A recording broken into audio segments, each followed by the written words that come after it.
Legislation really can only be described in a few terms: an overreach, undemocratic, authoritarianism.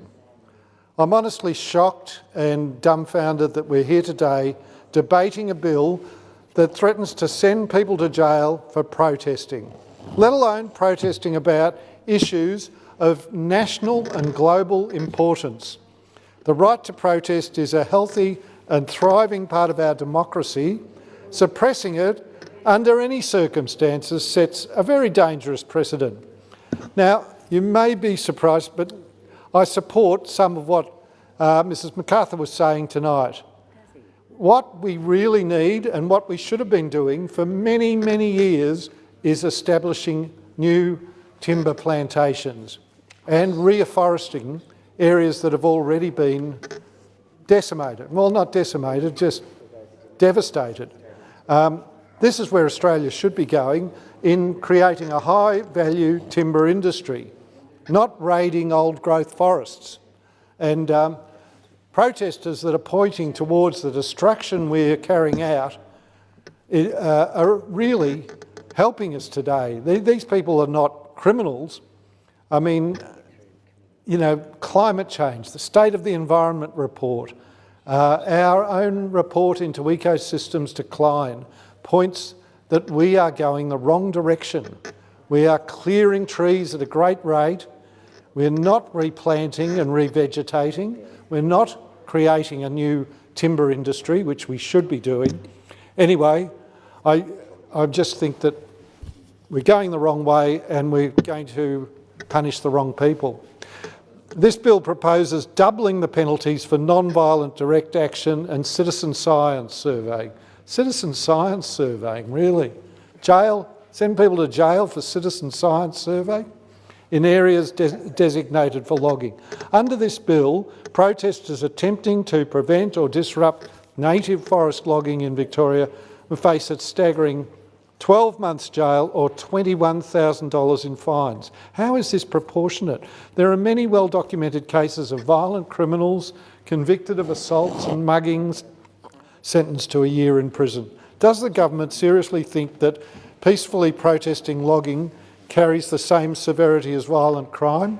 I remember there's a guy that was stopped the other day bringing macas and stuff like that through the customs, illegal meat through customs without declaring it, and is likely to be facing up to $3,000 in fines. I mean, this guy could have brought foot and mouth disease into Australia. He's going to cop $3,000 in fines, maybe. And here we're talking about $21,000 fines to people protesting.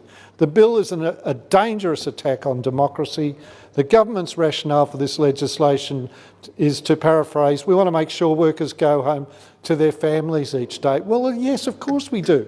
Every worker should be able to go home to their families, as Mr Medic has just said. I was going to say Dr Medic. Yeah. But yes, of course we want to send people home in good health. Yet, as Daniel Cash, barrister and president of Lawyers for Forests, wrote in The Age, I have handled dozens of cases involving protest activity in Victoria's native forests for over a decade, and I'm not aware of a single instance of protesters preventing forestry workers from going home safely to their families.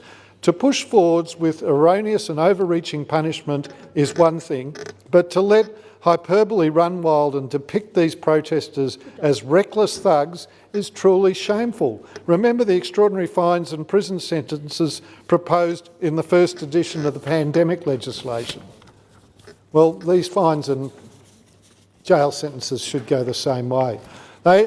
These aren't people protesting because they want more money. These are not people protesting with ulterior political motives.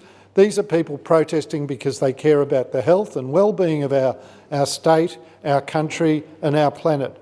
Consider the recently released State of the Environment report that I said before. These are people who care about climate change, they care about habitat destruction and the protection of native wildlife.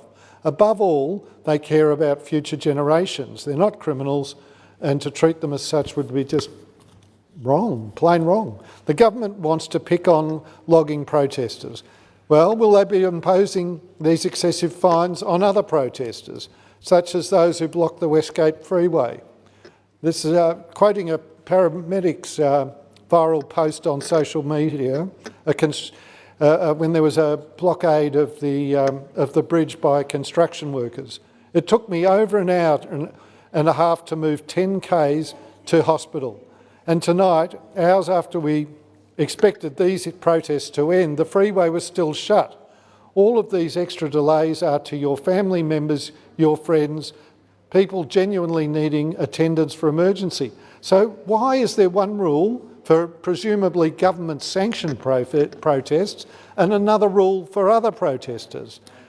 When this government announced it would ban forthwith logging old growth and phase out native forest logging by 2030, it seemed to be taking a fair dinkum step towards protecting the environment. And since then, it appears that there's been somewhat of a reluctance to stick to that promise.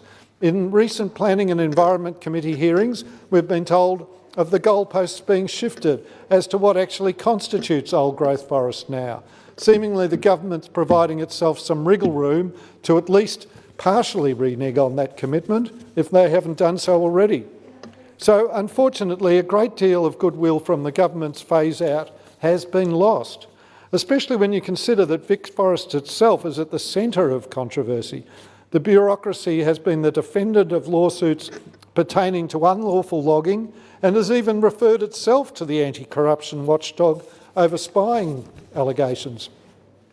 Government ministers would have received a joint letter by a range of key stakeholders in this issue, mentioned by Mr Medic too, including representatives for Environmental Justice Victoria, Victorian Aboriginal Legal Service, Environment Victoria, the Victorian National Parks Association and the Human Rights Law Centre, just to name a few.